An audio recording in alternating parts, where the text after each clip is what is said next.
of the Fortnite World Cup Duo Finals is underway. Again, I'm just going to keep saying it, the most nerve-wracking part of any competition, but definitely Fortnite for me. Maybe sneak a revive, but I just don't see. A lot of these players really are kind of hesitant, you know what I mean? They don't necessarily want to push. There is a third party now. They don't have a lot of shields. Are they going to so get it off the right time? play? They're going to push forward. Ewing, no shields. And he's going to get the double! He's going to get the double and the revive on KBB. And there was some delicious shockwave grenades that just slid down the ramp. Ewing takes them down. The four builds left. I believe there was some help. The shots that came in from that third team getting nearby, which weakened them at first. Ewing gets the cleanup on the last one right there. What a swing for the duo. Shot does come in onto Keys, though, as another fight going down just outside the desert side of the map. Keys and Slacks up against two. Running out of materials already, and guess what? These guys are at the farthest point of the storm. Yep. So this is not, they can't afford this fight, right? The longer this takes, they're not going to be able to get materials. They're going to be burning all the materials in this fight right now. So they're definitely going to need these lift to make up for it.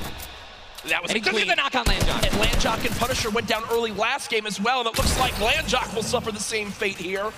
Upgraded combat shotgun, you know he's going to take that. Punisher trying to make some plays here. Still, now it is a 2-on-1 situation. Just need to play the numbers advantage. And again, Storm is about to start moving, so they're going to have to make some plays sooner rather than later. No ammunition. Very few builds. Minimal no build. shields. This spells disaster, and Punisher goes down, and there's the frustration in the player camera right there. Slacks and Keys, 2 quick eliminations. But you mentioned they can't afford to do that. It takes so much time in that fight. They've got to go very far still. Now over to Neo Tilted, Clicks and Skeptic in a fight. Got some shield. Doesn't necessarily want to use this mini to only get a 10. And he looks like he's trying to obviously take some walls, help his teammate out. No, he's getting taken. With the trap kill, he's going to get the knock. Unbelievable, incredible place. Bad Sniper goes down, and now he's continuing to branch out. When you guys are in fights like this, you always want to do exactly what he's doing right now, which is branch out, continue to build these little 1x1s with pyramids, try to confuse your opponents of where you actually are healing up. Skeptic just 8 builds left. They're trying to stay alive right now. They do have the number advantage. Clips has time to pop 1 mini, and it looks like they're going to go for it right now. They made the conscious decision to try to build out, but no. They back up for a moment. Finally gets a shotgun. Yep. Homie, this is land. This dude's going to come over. No, I was kidding. 40? But the Stinks come on in. Stinks coming in, 22 health left, Campfire down. He has. Oh, and look who's here. Third party. Hello. Look who's here. NA puts up the take the L, and EU says, no, no, no. This is the World Cup, baby. I'm going to show which continent is best. Mitro and Mongrel, full HP, and they storm roll through. Dual links for Mitro. Clicks Still right there. Down low. Wow, incredible. Look at that kit. Gold Scar, gold combat, heavy shotgun, or I'm sorry, heavy sniper rifle for taking opponents' walls. Look at, they're just stealing and bum rushing, and that's going to be it. And there's no shot right there. Skeptic. You saw, hey, putting on a show. I love it. The man does YouTube for a reason. But then also a fantastic player. I think speaks a little bit too soon. Aiden now on your screen. Does knock 1. Hasn't finished the elimination yet, so still will gain 50 HP if he can get the full. There it is. Now a 2 versus 1. Aiden and Sean. Look at how weak Sean is, though, Ninja. Sean has absolutely no health. Shotgun shot for over 21 white. Players no shield left. They're going to try to put the pressure on. Sean has no health, and look how aggressive they're being. They're both one hit. They could actually trap. They're going for it. They're saying, you know, you would have thrown the trap down by now. They're calling and there it is. And look at the take from Aiden. The jump out to the side, and they'll be rewarded with shields, with materials. Quentin and his squad. Sean trying to take some walls here. And he's out of light ammo. Out of materials. And that's he's out of materials. So he can't even spray right now. Yep. The only thing you can do is spray an AR, and that's not really going to be effective against top players if you're actually trying to take walls. Well, the player tried to drop a trap down low to bait Aiden, but Aiden does not fall for it. This seasoned veteran trying to cover his back. Players beginning to spray on through. Stink bombs dropping, and there's one of them. Another shot comes in. Gets his shield. That's why he went for the thirst. Yep. And grabbed the mats. 365 mats now. He is, or more than that. He's got. Get out of the Stinks. They've got to get out of the Stinks. So weak. Look at how weak they are. And don't they can get both Sean and Aiden. They got. I think that's exactly what they should. They split up. Now he's trying to take them one by one. He's getting pushed by more than one person. Quick reaction from Aiden, but this looks like it could spell disaster for the duo. Damage dealt 639. He does go down, though the quick edit comes through. Making plays. Now it's up to Sean. Can he clutch it? Only 2 HP. Got some minis. Picked up some ammunition now for his minigun. But looks like Spades is just way more healthy. And obviously there's 3 other players who are around him as well. So what's he going to do? Looks like he's going for high ground. Smart play, but he's out of meds. Oh, no, he does. He's got wood. He's good. Yeah, we both freaked out. Going to put himself in a nice pyramid. For those of you guys who don't know, when a brick or a metal pyramid. Big thing to note. Look at his zone. He has to push. That's it. He has to push. He has 52 health, but the zone is right at his back. He's got to go. Don't even worry about Storm Surge. They're 446 aside as well. Has a shot, and he's going to be taken down. I mean, that's just the worst position to be in any competitive game, is being weak. Are they the yellow team in the mini-map? I mean, they're close enough for sure, I can see. I think, no, actually, no, they got to rotate a little bit, but look, they got 4 shockwave grenades. Yep.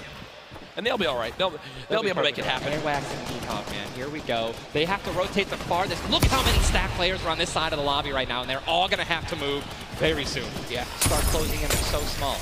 What do you think is the play? To rotate in right away once it's revealed if you're far out, or to wait and be the last team? For me, it completely comes down to what you have left, what you have in your inventory, where you are at, the leaderboards as well. If I'm in a position where I know I need to make some ground up on the leaderboards, they're just trying to get as many limbs possible as people are rotating in.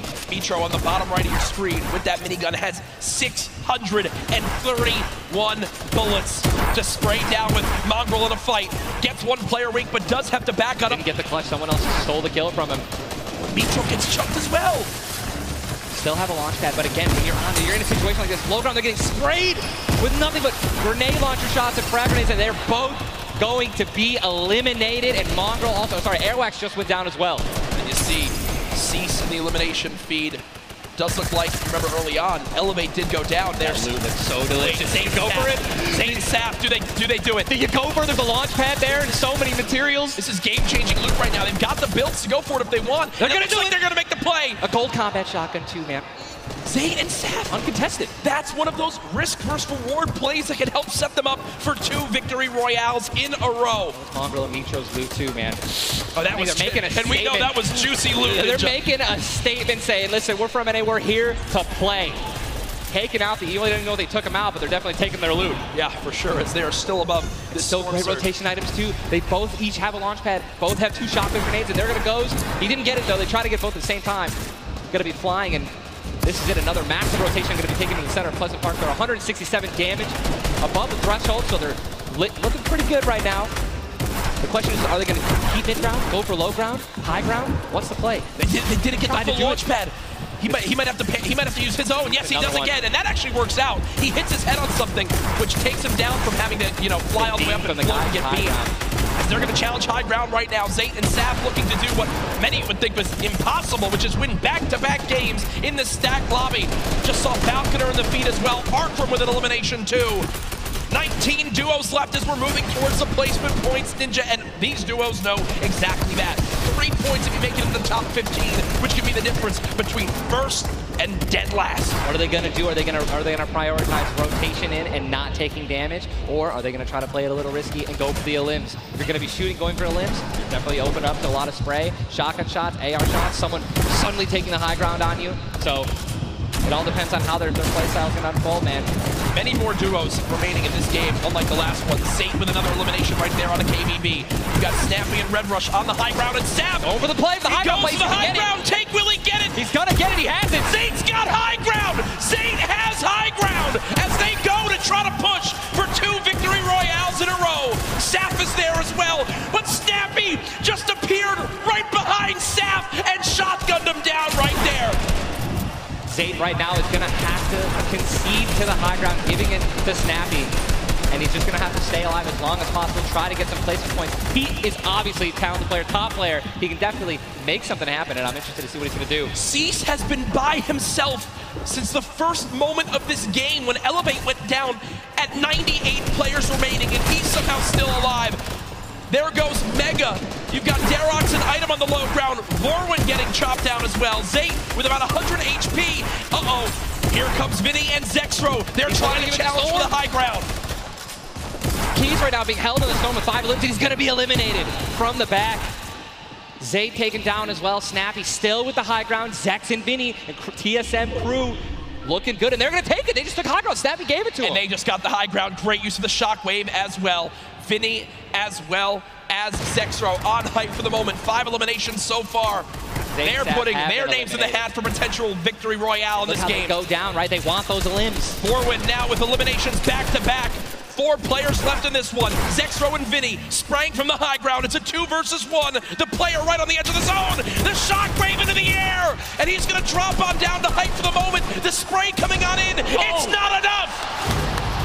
Zexro and Vinny. TSM. I think that we can all say that the teams hyped up the most have been even. Guess what? Mongrel and Mitro, man, they've also been performing well. They still have so many points from eliminations. Yep.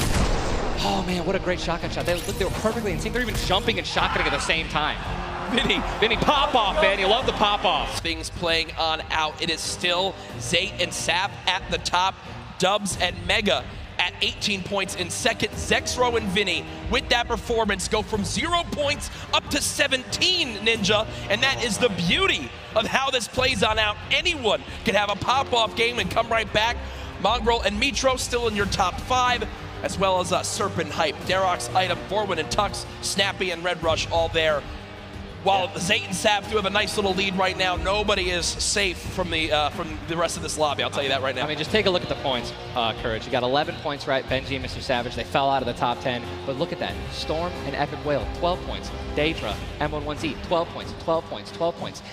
All they need is 2 or 3 points, 2 or 3 extra eliminations right there, and boom, they'll move up 6 places. Yep. You know what I mean? So it's still anyone's game, all right? 2 pop-off games, 1 pop-off game, boom, you're already in the top 5. Remember, if you get 50th place or 11th place, from that whole time in between, you win $100,000 as a duo. Still. But if you go from 10th up to 1st, it jumps all the way to $3 million. So everyone, eyes on that top prize. We are just 1/3 of the way through